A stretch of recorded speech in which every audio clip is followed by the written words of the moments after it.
Lady T, speaker, trainer, and co-author of the book Mom Entrepreneur Extraordinaire.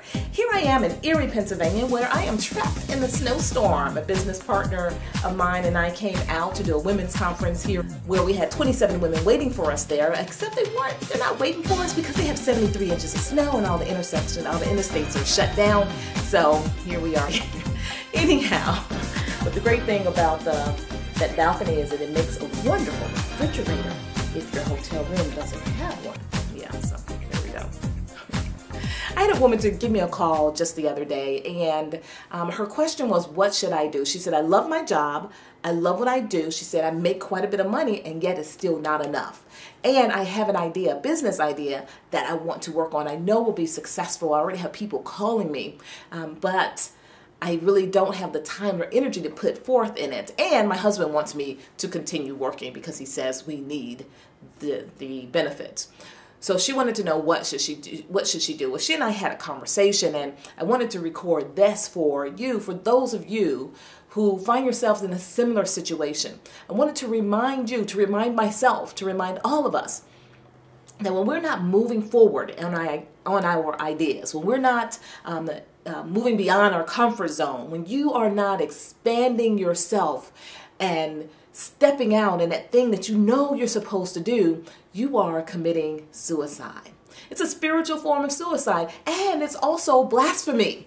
Just think about it. When you are inspired, when you are enthusiastic, you are in spirit. When you have that energy flowing, it feels so great. When you have all those ideas coming at you, you can tell, it feels great.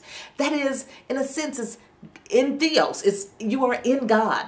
And when you stifle that, all that enthusiasm and that inspiration, you stifle it with your fears, with your doubts, or you allow someone else to stifle it with their negative words.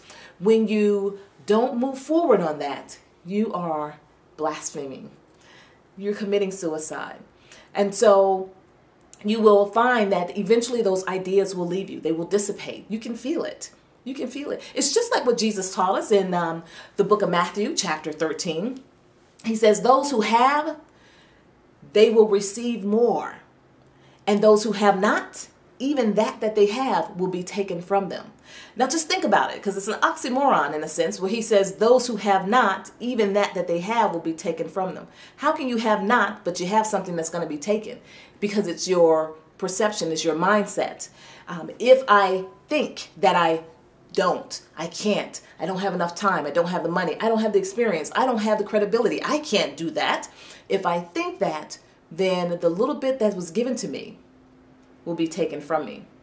So you must move forward on those ideas. You have to grow those ideas. That is once it's given to you, that's your job and your responsibility. It's just like with the little children. It's just like when you were born. When you were born, you were given a set of muscles and bones, and your job was to push beyond your comfort zone to grow so that those muscles could grow. There was a study that was done. It was unethical.